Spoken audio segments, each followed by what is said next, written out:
یہ آیات نازل ہوئی تو اللہ کے نبی نے جبریل کو فرمایا کہ اے جبریل it is as if Allah subhanahu wa ta'ala is giving me my own condolences, as if Allah subhanahu wa ta'ala فرما رہا ہے کہ اے محمد آخرت کی کیا راستے کا اور سفر کی تیاری بتا. اور مؤدب جبریل کیا فرماتے ہیں وَلَلْآخِرَةُ خَيْرٌ لَكَ یا رسول اللہ، اے رسول اللہ آپ کے لیے آخرت اس دنیا سے بہت بہتر ہے، بہت بہتر ہے آپ کے لیے آخرت اس دنیا سے. اور پھر اللہ کے نبی واپس مدینہ آ گئے، محرم کا مہینہ گزرا اور سفر کا مہینہ آیا. سفر کے مہینے میں اللہ کے نبی صلی اللہ علیہ وسلم احد کے شہداء کے پاس تشریف لے گئے. جو آپ میں سے سعودی عرب گئے ہوئے ہیں، احد کی پہاڑی کے ساتھ آپ دیکھیں گے کہ وہاں پہ کچھ شہداء کی قبریں بھی ہیں. تو اللہ کے نبی وہاں تشریف لے گئے اور کچھ صحابہ بھی ان کے ساتھ تھے. تو جب ان کے لیے ایکسٹینسو لمبی دعا مانگی اللہ کے نبی نے، تو صحابہ نے دعا سننے کے بعد کہا کہ یہ ایسے ہمیں لگا کہ جیسے اللہ کے نبی ان کو بھی الوداع کہہ رہے ہیں اور ہمیں بھی الوداع کہہ رہے ہیں. So Rasulullah was giving hints after hints to his ummah کہ my time is near. اور پھر 28 سفر کی رات کو اللہ کے نبی نے ابو مویہبہ کو بلایا. ابو مویہبہ کون تھے؟ یہ اللہ کے نبی کے آزاد کردہ غلام تھے اور کہتے ہیں کہ اللہ تعالیٰ نے مجھے حکم دیا ہے کہ میں بقی والوں کے پاس جاؤں اور ان کے لیے دعا کروں، تو اور میرے ساتھ چلو. اور اللہ کے نبی موہبہ کے ساتھ گئے اور بقی والوں کے لیے دعا مانگی. سبحان اللہ. اگر آپ نے لائلٹی سیکھنی ہے تو رسول اللہ صلی اللہ علیہ وسلم سیکھیں. حضرت عائشہ کہتی ہیں کہ اکثر رات کو اللہ کے نبی اٹھتے اور بستر سے اٹھتے رویدن پاؤں کے بل چلتے تھے آواز نہ آئے، اور اپنے سینڈلز کو اٹھاتے اور گھر سے نکلتے رویدن آرام سے سکون سے کہ اٹھ نہ جائے. حضرت عائشہ کہتی کہ میں اٹھی ہوتی تھی اور میرے خیال میں آیا کہ یہ اپنی کسی اور بیوی کے پاس نہ جا رہے، کیونکہ عورت میں یہ جیلسی ہوتی ہے. کہتی میں نے انہیں فالو کیا تو اللہ کے نبی بقی جایا کرتے تھے اور اپنے گزرے ہوئے صحابہ کے لیے دعائیں کیا کرنے ہوتے تھے. یا جب ہر عاشق اپنے محبوب کے پاس چلا جاتا، اللہ کے نبی اپنے گھر سے نکلے کعبہ چلے جاتے اپنے محبوب کے پاس. یہ ہے لائلٹی. ہم لوگ کس سے لائلٹی سیکھتے ہیں آج؟ موویز سے، ڈراموں سے. اگر ہم نے لائلٹی سیکھتے تو ہم اللہ کے نبی کی زندگی ہمارے لیے کافی ہے. تو بقی والوں کو کہا السلام علیکم یا اہل المقابر، تم سب پہ سلامتی ہو. اقبل الفتن، فتنے کا دور آ گیا ہے. جو اندر ہے قبروں کے وہ اوپر والوں سے بہتر ہیں. قطع اللیل مظلم، فتنے کس طرح آئیں گے جیسے رات کے اندھیرے آتے ہیں. یصبح رجل مؤمنا ویمسی کافرا ویمسی مؤمنا ویصبح کافرا، کہ انسان صبح مومن ہوگا تو رات کو کافر ہوگا، اور رات کو کافر ہوگا تو صبح، رات کو مومن ہوگا تو صبح کافر ہوگا. اس طرح سے فتنے آئیں گے میری امت میں. تو اللہ کی نگاہ کے جو نیچے ہیں، جو قبر میں جا چکے ہیں، وہ بہتر ہیں اوپر والوں سے، کیونکہ تم فتنوں سے بچ گئے. اور جو اوپر کھڑے ہوئے ہیں وہ فتنوں کا شکار ہوگا.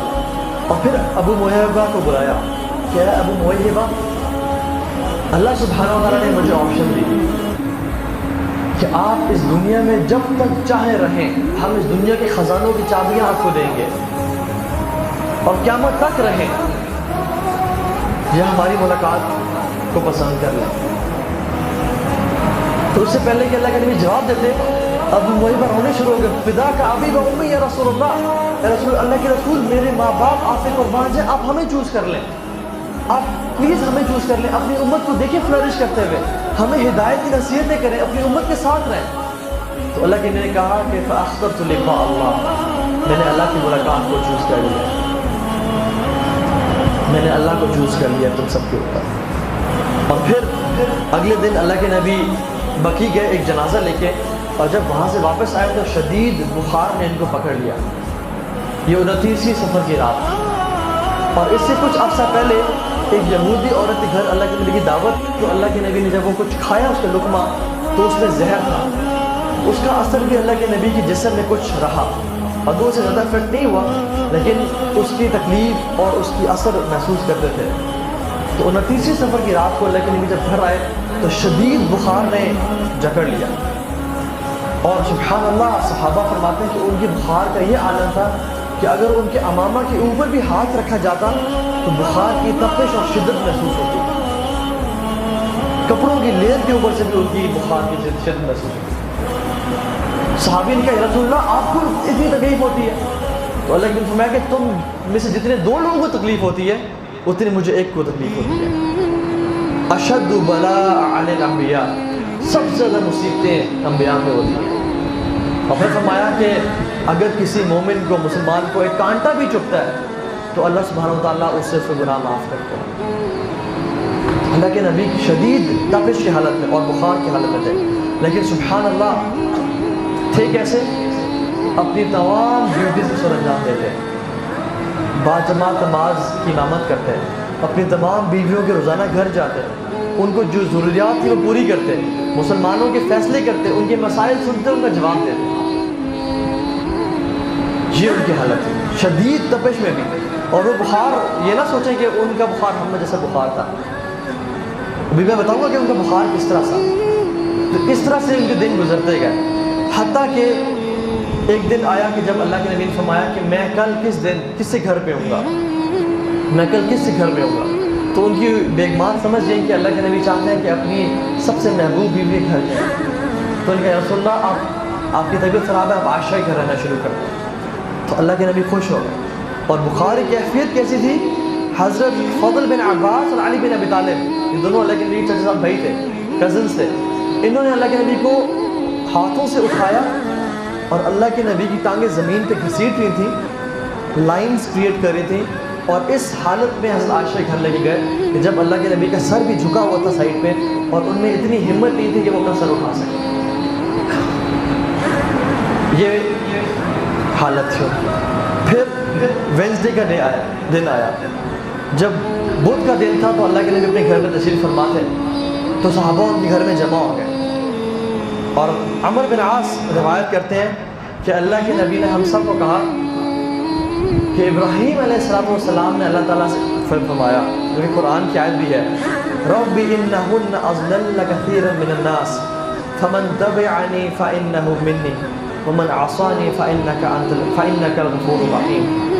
اے اللہ، انہوں نے اکثر لوگوں کو گمراہ کیا میری قوم کے لوگوں نے، لیکن جو میری اطاعت کرے گا وہ مجھ سے ہے یا اللہ، اور جو میری نافرمانی کرے گا تو آپ تو بڑے غفور الرحیم ہیں، آپ تو بڑے معاف کرنے والے ہیں۔ اور پھر اللہ کے نبی نے کہا کہ عیسیٰ نے رب سے کہا، اور کیا فرمایا؟ ان تعذبہم فانہم عبادک وَإِن تَغْفِرْ لَهُمْ فَإِنَّكَ أَنْتَ الْعَزِيزُ الْحَكِيمُ، کہ اللہ اگر آپ انہیں عذاب دینے چاہیں تو یہ آپ کے بندے ہیں، لیکن اگر آپ انہیں معاف کرنا چاہیں تو آپ بڑے حکمت والے ہیں اور عزیز ہیں۔ اور کہتے ہیں کہ ایز فار می، اور میرے لیے جو دعا ہے، اللہ کے بھی نے ہاتھ اٹھائے اور اللہ تعالیٰ کی طرف، آسمان کی طرف دیکھا اور کہا یا ربی امتی امتی، یا ربی امتی امتی، اے اللہ میری امت، اے اللہ میری امت۔ اتنی غم، تکلیف، پریشانی میں بھی امت کو نہیں بولا، حالانکہ ان کی بیویاں ہیں، ان کی اولاد ہے، صحابہ کے معاملات ہیں، لیکن ان کی ذہن میں فکر کیا ہے کہ میری امت کا کیا بنے گا، میری امت کا کیا بنے گا۔ تو اللہ سبحانہ و تعالیٰ فوراً سے جبریل کو بھیجا کہ جبریل جب پوچھو محمد صلی اللہ علیہ وسلم سے کہ تم کیا چاہتے ہو، آپ کی کیا دعا ہے، واٹ از میکنگ یو کرائی۔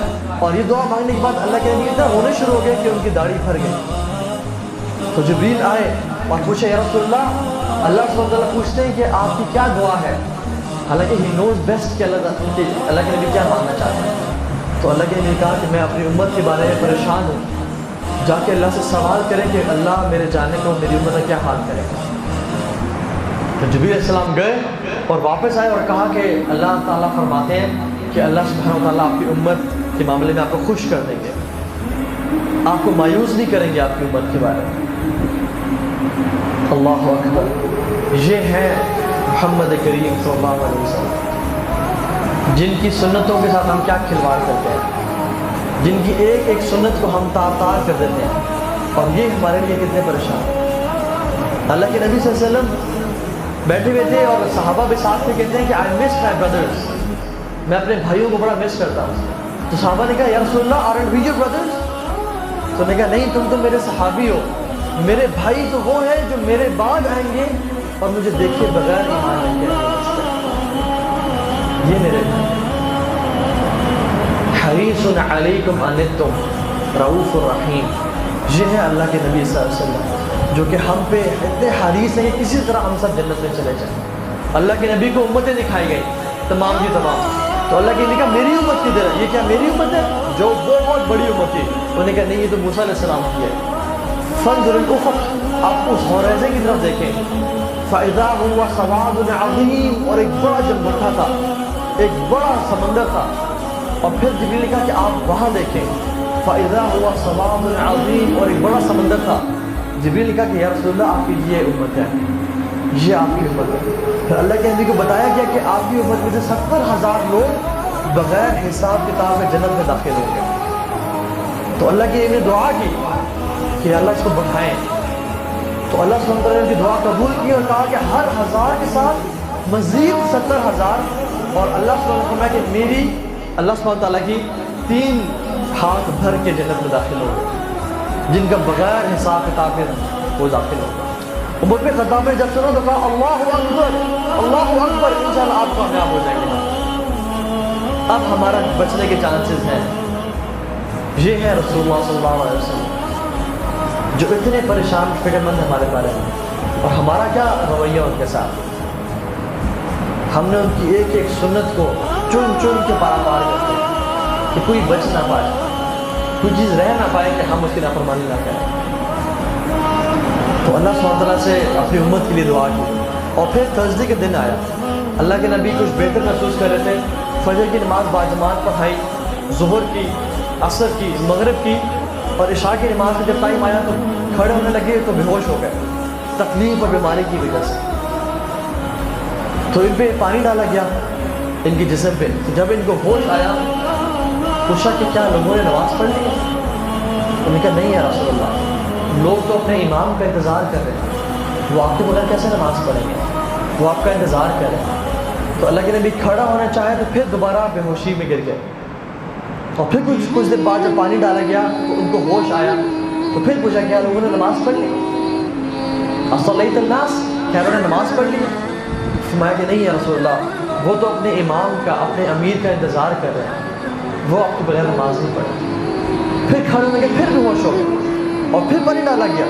جب ہوش آیا تو کیا اصلیت الناس، کیا لوگوں نے نماز پڑھی؟ انہوں نے کہا نہیں یا رسول اللہ. تو پھر فرمایا کہ مروا ابا بکر یصلی بالناس، ابو بکر رضی اللہ تعالیٰ عنہ کو بولے کہ وہ لوگوں کا نماز پڑھائیں، کیونکہ ان میں ہمت نہیں تھی کہ وہ کھڑے ہو سکے. تو ابو بکر صدیق رضی اللہ تعالیٰ عنہ ان کو بولا کہ جاؤ آپ جا کے نماز پڑھاؤ. اور پھر جمعے کا دن آیا، اللہ کے نے حکم دیا کہ جاؤ 7 کنووں سے پانی بھر کے لاؤ میرے لیے. تو جب ان کنووں سے پانی بھر کے لایا گیا 7 بالٹیاں، تو وہ اللہ کے نبی پہ ڈالے گئے. اور یہ طب نبوی ہے کہ جب بخار اور شدید انسان کو ہوتے ہوئے پانی بہائے تو وہ افاقہ ہوتا ہے اور کچھ بہتر ہوتا ہے. تو جب ان پہ ڈالے گی تو اللہ کے نبی نے اپنا امامہ باندھا، سر کو زور سے کپڑے سے باندھا اور پھر مسجد نبوی میں تشریف لائے. اور راجح موقف یہی ہے اور سینٹر کا اوپینین یہ ہے کہ اللہ کے نبی آخری دفعہ اپنے ممبر پہ اس دن بیٹھے تھے، جو ان کا ممبر مسجد نبوی میں آخری دفعہ، یہ وہ ٹائم تھا جب وہ بیٹھے تھے. اور گئے اور اپنے آخری کچھ الفاظ بولے صحابہ کو اور کہا کہ لعن اللہ یہود والنصارى، اللہ تعالیٰ کی لعنت ہو یہودیوں پہ، نصرانیوں پہ. اتخذوا قبور انبیائہم مسجدا، کہ انہوں نے اپنی انبیاء کی قبر کو مسجد بنا لیا تھا. اے میرے صحابہ تم ایسا نہ کرنا، تم قبر پرستی نہ کرنا، میری قبر کو مسجد کبھی نہ بنانا. اور آج امت کا حال دیکھیں، جگہ جگہ قبریں بنی ہوئی ہیں، جگہ جگہ مسجدوں کے اندر قبریں اور قبروں پہ سجدے کیے جا رہے ہیں. آخری نصیحت کر کے یہ گئے اور ہم نے کیا حال کیا. اور پھر اللہ کے نبی نے فرمایا کہ آج تک میں نے کسی کو تکلیف پہنچائی ہو، کسی پہ زیادتی کی ہو، کسی کو کوئی تانا دیا ہو،